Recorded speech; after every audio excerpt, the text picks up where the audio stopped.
যি পবিত্ৰ সোণালী জয়ন্তী উত্তোলন কৰিবৰ কাৰণে উত্তোলক হিচাপে ফালৰ পৰা যিহেতু চুকাফানগৰ নদবোমাত এই বৃহৎ আয়োজন কৰা হৈছে আৰু এইখিনি মুহূৰ্তত যিহেতু মুখ্যমন্ত্ৰী ডক্টৰ হিমন্ত বিশ্ব শৰ্মা আহি উপস্থিত হৈছেহি আৰু এয়া দেখিছে যে উচ্চতাৰ এই যি বৃহৎ যি চুকাফা সেই চুকাফাৰ প্ৰতিমূৰ্তি যিহেতু দীৰ্ঘদিন ধৰি ইয়াতে নিৰ্মাণ কৰি থকা হৈছিল আৰু এইখিনি মুহূৰ্তত এটা শুভক্ষণ আৰু এই মেডাম মেফিৰ দিনটোতেই যিহেতু সুন্দৰভাৱে তেখেতসকলে আহি ইয়াত এইখিনি মুহূৰ্তত উন্মোচন কৰিছে আৰু এয়া দেখিছে সুন্দৰ এক মুহূৰ্ত আৰু এয়া হৈছে 15 ফুট উচ্চতাৰ ৰাজ্যখনৰ ভিতৰতে সৰ্ববৃহৎ বুলি তেখেতসকলে আমাক জানিবলৈ দিছে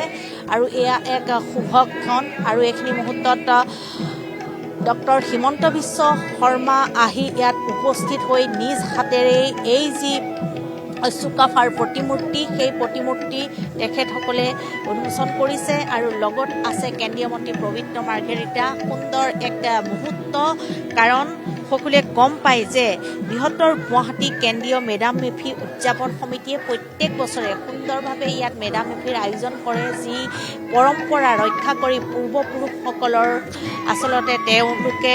আজিৰ দিনটোতে স্মৰণ কৰে আৰু এয়া দীৰ্ঘদিনৰ এক পৰিকল্পনা আৰু এই পৰিকল্পনা বাস্তৱ কৰি সুন্দৰকৈ এই যি এক ভূমি এই ভূমি তেখেতসকলৰ আছিল আৰু এই ঠাইতে সুন্দৰভাৱে আজি এই যি খুব এক প্ৰয়োজন আছিল চুকাফা প্ৰতিমূৰ্তি আৰু সেই প্ৰতিমূৰ্তি তেখেতসকলে যিহেতু উন্মোচন কৰিছে আৰু এইখিনি মুহূৰ্তত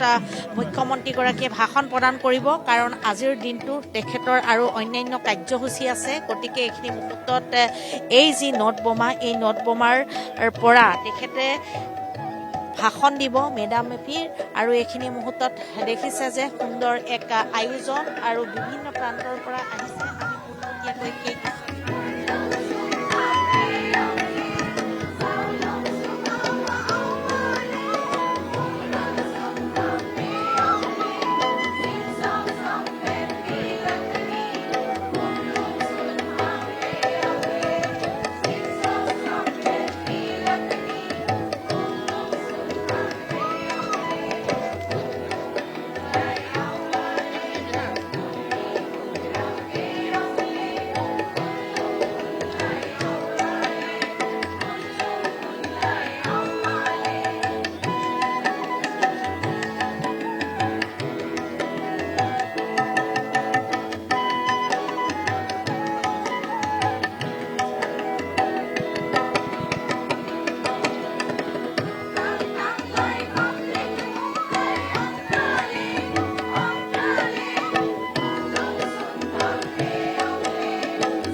শ্ৰদ্ধাভাজন সুধীবৃন্দ আপোনালোক সকলোকে আজি মেডাম মেফিৰ এই পবিত্ৰ ক্ষণত আপোনালোকক আন্তৰিক শ্ৰদ্ধা জনাইছোঁ আৰু ফুৰাতৰাক আমি প্ৰাৰ্থনা জনাইছোঁ সবাৰ উন্নতিৰ বাবে জন্মিং প্ৰদান কৰক আমাৰ সন্মানীয় মুখ্যমন্ত্ৰী মহোদয়ক আমাৰ সকলোৰে হৈ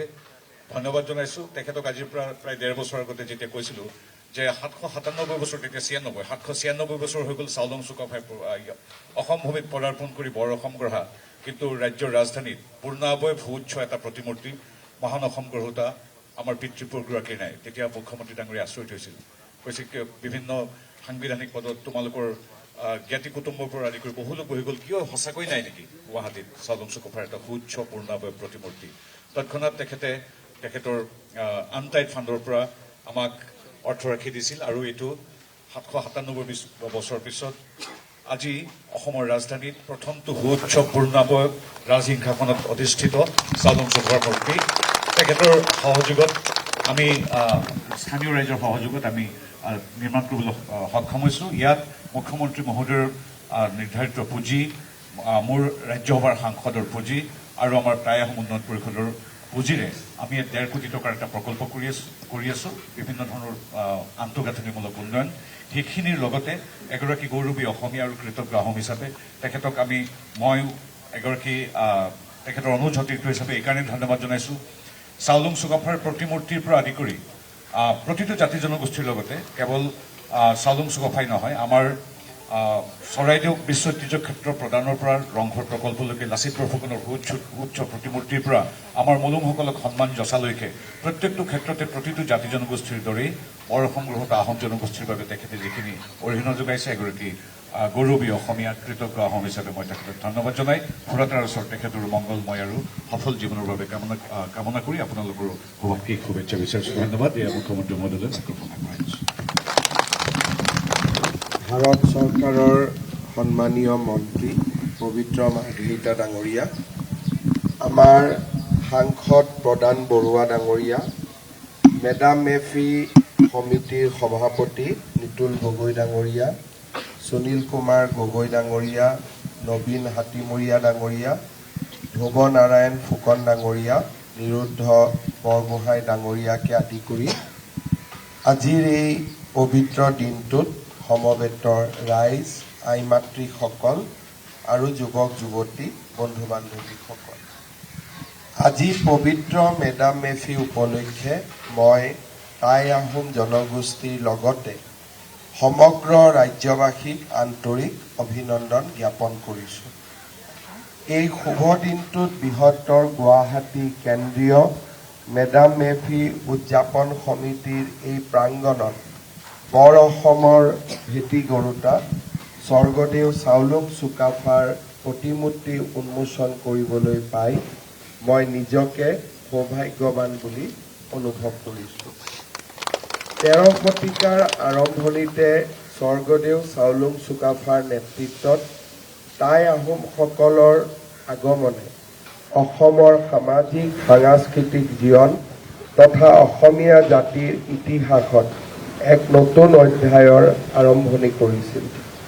চাউলুং চুকাফাই 1228 খ্ৰীষ্টাব্দত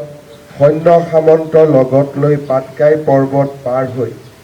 এই ভূখণ্ডত উপস্থিত হৈ আঘোণ মাহৰ পকা ধাননিৰ বিস্তীৰ্ণ ভূমিখণ্ড দেখি এই ঠাইখনক মুংডুন চুনখাম অৰ্থাৎ সোণৰ দেশ বুলি কৈছিল। তেওঁ সদলবনে সমতলেদি পশ্চিমৰ দিশে আগবাঢ়ি এই ভূখণ্ডত নিজৰ বসতি স্থাপন কৰিছিল। চৰাইদেউত ৰাজধানী পাতি অসমীয়া মানুহৰ এক নতুন ইতিহাসৰ পাতনি মেলিছিল। চুকাফাই অসম আগমনৰ পূৰ্বে এই অঞ্চলত মৰাণ, বৰাহী, চুতীয়া আৰু কছাৰীসকল বসতি কৰিছিল। এই ভূখণ্ডত থিতাপি লৈ এই জনগোষ্ঠীসমূহৰ লগত তেওঁ সম্পৰ্ক স্থাপন কৰিলে। সকলোৰে লগত মনৰ এক সমন্বয়ৰ ভেটি নিৰ্মাণ কৰিলে আৰু সূচনা হ'ল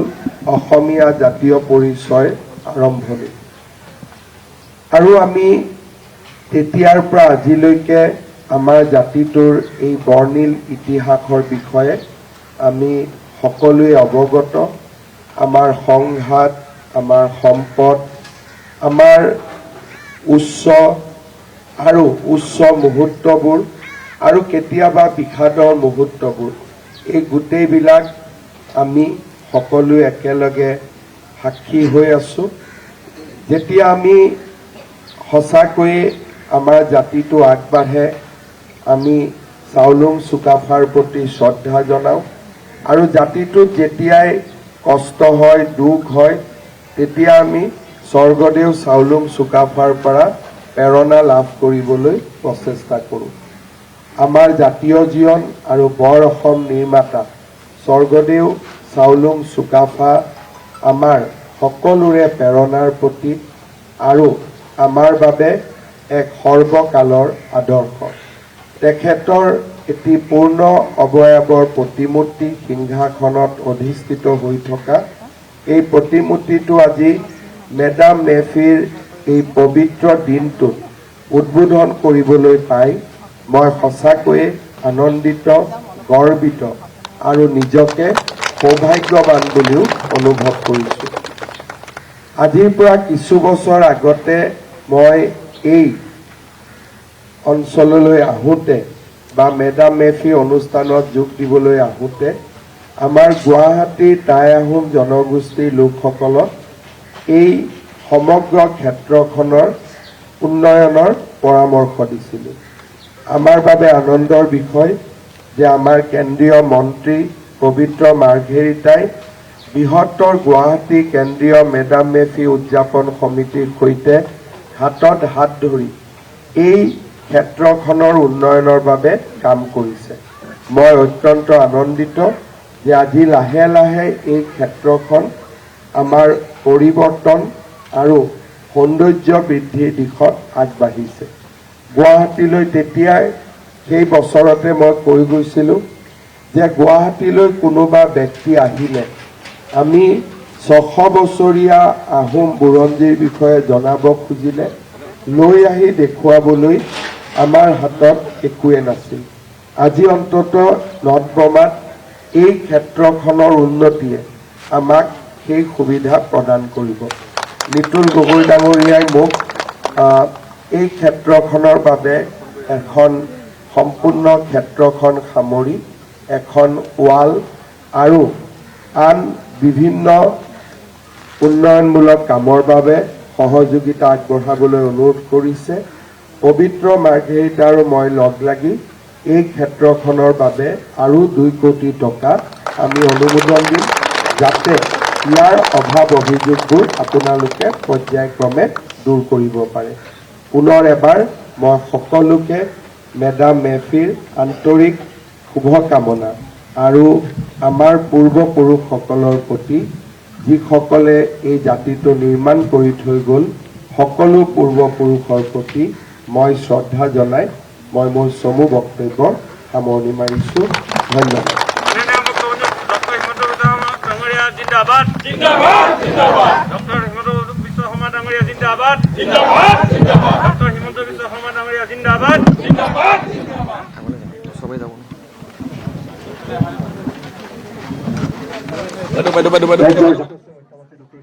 মন্ত্ৰী ডক্টৰ হিমন্ত বিশ্ব শৰ্মাৰ ভাষণ আমি দৰ্শকসকলক ভাষণ পোনপটীয়া সম্প্ৰচাৰৰ জৰিয়তে আপোনালোকক দেখুৱালোঁ নৰ্থ-ব্ৰহ্মাৰ পৰা কিছু পৰিৱেশ আৰু নৰ্থ-ব্ৰহ্মাত যিটো মেডাম মেফিৰ আয়োজন কৰা হৈছে কেন্দ্ৰীয়ভাৱে আৰু কেন্দ্ৰীয়ভাৱে আয়োজন কৰা এই অনুষ্ঠানত অংশগ্ৰহণ কৰিছে মুখ্যমন্ত্ৰী ডক্টৰ হিমন্ত বিশ্ব শৰ্মাই আৰু এই অনুষ্ঠানতেই আজিৰ এই শুভক্ষণতেই নৰ্থ-ব্ৰহ্মাত চাউলুং চুকাফাৰ এটা সুউচ্চ প্ৰতিমূৰ্তিও উন্মোচন কৰিছে মুখ্যমন্ত্ৰীগৰাকী আৰু ভাষণ প্ৰসংগত মুখ্যমন্ত্ৰীগৰাকীয়ে বহুকেইটা গুৰুত্বপূৰ্ণ মন্তব্য কৰিছে আৰু কিছু মুহূৰ্তৰ পাছতে মুখ্যমন্ত্ৰীগৰাকীয়ে সংবাদ মাধ্যমৰ সন্মুখতো মন্তব্য কৰিব আৰু এই মুহূৰ্তত মুখ্যমন্ত্ৰীগৰাকীৰ সৈতে এনেধৰণে ফটো উঠাত ব্যস্ত হৈ পৰিছে মেডাম মেফিত এই অনুষ্ঠানত উপস্থিত থকা লোকসকলে। সেই পৰিৱেশো আমি সমান্তৰালকৈ আপোনালোকক দেখুৱাইছোঁ। আজি ৰাজ্যৰ প্ৰতিটো প্ৰান্ততে প্ৰতিখন জিলাতে মেডাম মেফিৰ যি কাৰ্যসূচী সেই কাৰ্যসূচীৰ আয়োজন কৰা হৈছে। যিহেতু আজি আহোম জনগোষ্ঠীৰ লোকসকলে উপৰিপুৰুষক স্মৰণ কৰিছে আৰু সকলোৰে কুশল মংগল কামনা কৰিছে। আৰু ইতিমধ্যে আমি আপোনালোকক পৰিৱেশ দেখুৱাই আছোঁ। আজি নৰ্থ-ব্ৰহ্মাত কেন্দ্ৰীয়ভাৱে আয়োজন কৰা মেডাম মেফিৰ অনুষ্ঠানত অংশগ্ৰহণ কৰিছে মুখ্যমন্ত্ৰী ডক্টৰ হিমন্ত বিশ্ব শৰ্মাই আৰু এই অনুষ্ঠানত অংশগ্ৰহণ কৰিয়েই চাউলুং চুকাফাৰ সুউচ্চ প্ৰতিমূৰ্তিও উন্মোচন কৰে মুখ্যমন্ত্ৰীগৰাকী আৰু মুখ্যমন্ত্ৰীগৰাকীৰ লগতে এই অনুষ্ঠানত উপস্থিত আছে কেন্দ্ৰীয় মন্ত্ৰী পবিত্ৰ মাৰ্ঘেৰিটা লগতে সাংসদ প্ৰদান বৰুৱাও। আমাক নধৰিব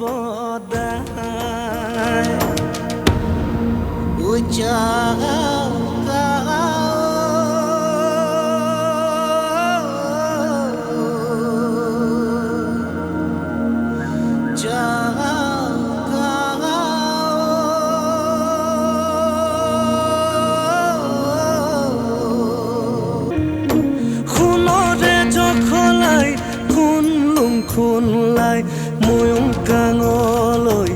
আহিলে দেৱী যাচিং ফাৰ দীঘাও আছিলে।